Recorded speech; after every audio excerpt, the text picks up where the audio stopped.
This is Jonathan Ferguson, the Keeper of Firearms and Artillery at the Royal Armouries Museum in the UK, which houses a collection of thousands of iconic weapons from throughout history. On today's episode, he's going to be checking out the weaponry from The Last of Us Part 2. Now, this ammunition is made out of explosive and blades. That's not how this works, as the meme goes. If there are any other games, guns, and mechanics that you guys want to see Jonathan break down, let us know in the comment section below. Make sure to subscribe for more videos like this one, and if you'd like to help out the Royal Armouries Museum and continue to support Jonathan's work, check out the links in the description of this video. Right, over to Jonathan. Something wrong, boy?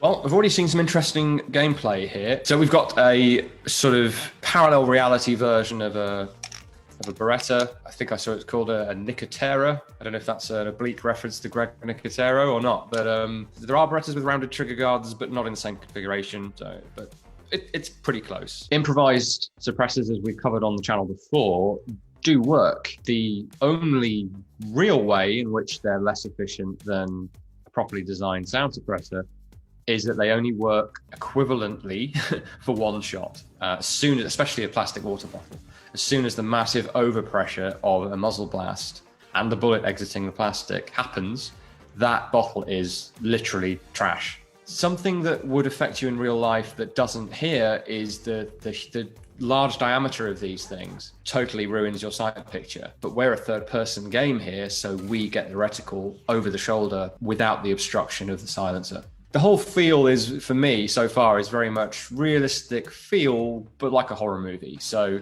the effects of bullets hitting people are greatly exaggerated, but that's absolutely standard in video games in general, and those within the horror genre especially. So a 9mm bullet from a Beretta should not explode the back of somebody's head like it does at 30 meters, whatever that is.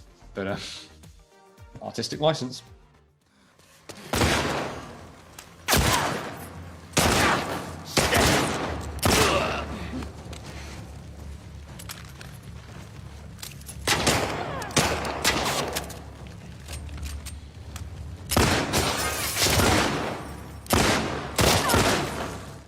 I've got to say, having been a bit nitpicky about the Beretta and the silencer, I am really enjoying the scrappiness of the gunfights. They feel very realistic, and there's a realistic detail in the revolver reload that we see there, which is maybe too realistic if the idea here is that the protagonists are not really trained. So somebody with minimal training and a revolver that they found lying around, and this is incidentally roughly what the Last of Us 2 revolver is based on. This is a Taurus 66. So the reload thing I'm talking about is press the catch and open the cylinder, and you use the fingers to hold the cylinder out of the gun to load the rounds.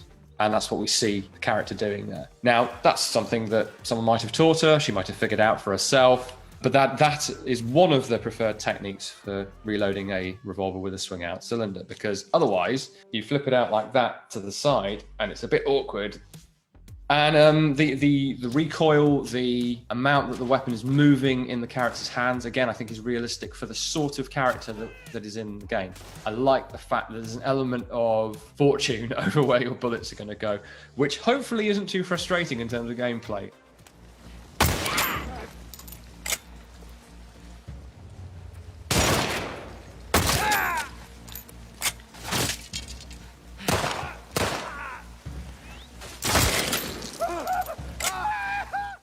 Okay, this is an interesting choice. I use the word interesting a lot, but in this case, it's because it is a single shot, uber powerful handgun. And it is sort of based on a Thompson Centre Contender, which is actually I believe they're used for hunting, but it was developed, as the name would imply, for competition shooting. Now, they come in various shapes and sizes. I've gone for a larger one.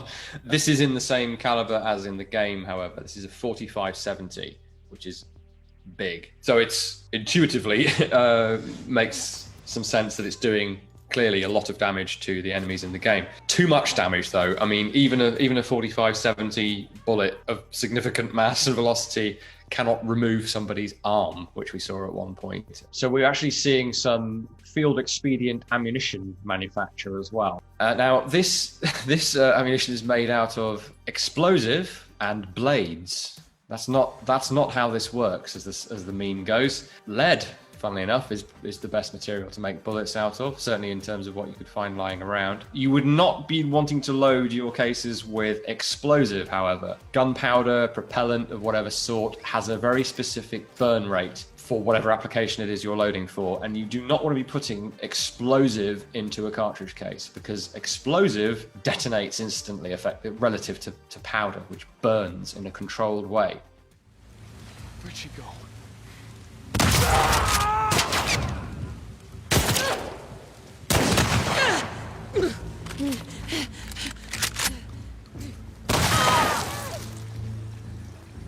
This is another not quite real type of shotgun. It's pretty close to the Remington 870. Really nicely realized. Sound design of the whole game seems to be really very good.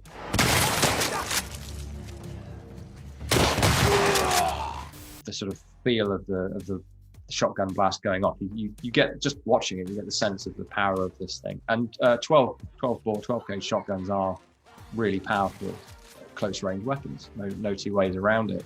But the thing that distracted me from all of that was the sling, because historically, weapons in games either appear out of, well, and I mean really historically at this point, appear out of nowhere, or they stick to your back magically with some space magnets or something. Games that model slings and games that implement slings as the actual way that you sling the weapon are very few and far between even now.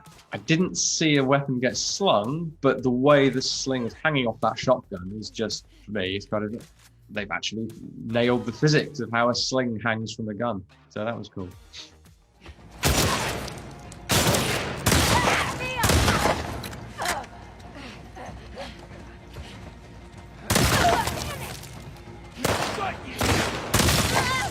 So we've got another shotgun. This is a fairly conventional trap or skeet shotgun, over and under configuration, break open, such as you'd find pretty much anywhere in the world, actually. Again, very nice implementation of it in terms of the report of the thing going off. And then we see some interesting ammunition crafting where we're making incendiary ammunition to take on the creatures, which is pretty effective on the normal people as well, as we see there. It's ever so slightly off looking as a model. It doesn't quite look like a real world gun, just in the way it's modeled. It looks a bit too chunky and melty, a bit too robust, and it has some very odd porting in the barrel. Well, not very odd, but odd for the sort of shotgun that it is. Porting in the two barrels. And as ever with a double barrel shotgun in any game, it gives you a lot of power, but only 2 shots, and then that moment of panic as you try to reload it.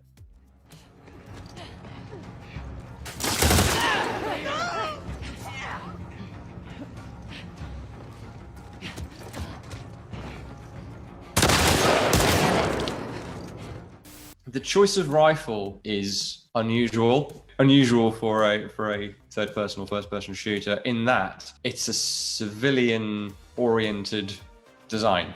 So this is based on the Molot Viper, clearly a Russian design, and it's Kalashnikov derived, but it is configured as a sporting hunting rifle. And I think that is almost, that's clearly deliberate. The developers have chosen something that fits the setting, so something that you found lying around. Often with games and other media, you're finding lying around weapons that you wouldn't necessarily, depending which country, depending which part of which country. So I think that's the idea, is that this is a sporting rifle that you've come across that happens to be capable enough to use as a combat weapon in a pinch. At one point the thing is firing in a burst mode, which I gather is to do with an upgrade. The normal AK type selector on the side is replaced by one with some red bits on it and is able to fire burst. So you're effectively converting a self-loading only rifle to a burst fire rifle, which is rather more difficult to do than I think is being depicted in the game. Certainly to a controlled burst mechanism. And actually, where weapons like this are partly redesigned as sporting weapons, deliberately to avoid them being convertible to automatic or burst fire. It has a realistic feel to it that they've made this decision, but the real world believability of that is pretty low, actually.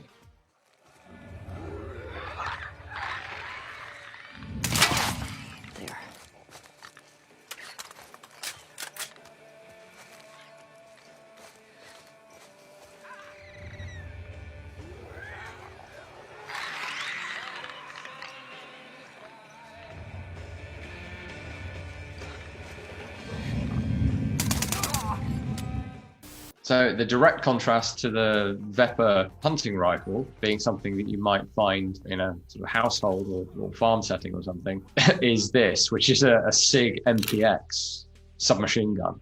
Pretty close to the real weapon, which we haven't got one of yet. But I have had hands on it before. The rate of fire in the game is very slow. It almost feels a bit stereotypical third-person shooter SMG in terms of a bit of a chugging rate of fire. But the real thing rattles away at 800 to 900 rounds per minute. So I'm not sure that's quite accurate. I think the sound suppressor, maybe it's just the way it sounded just then, but that seemed to be a bit more realistic than the pistol suppressor. I'm guessing that this is something you find in context, some sort of security forces or something are using it. So it's quite an eclectic range of weapons that they've gone for, but it gives a lot of variety, they're almost all pretty distinct from each other, in contrast to the sort of full realism military shooter, where it's almost like the more realistic you get, the more samey all the weapons get. We've got a lot of interest and variety here.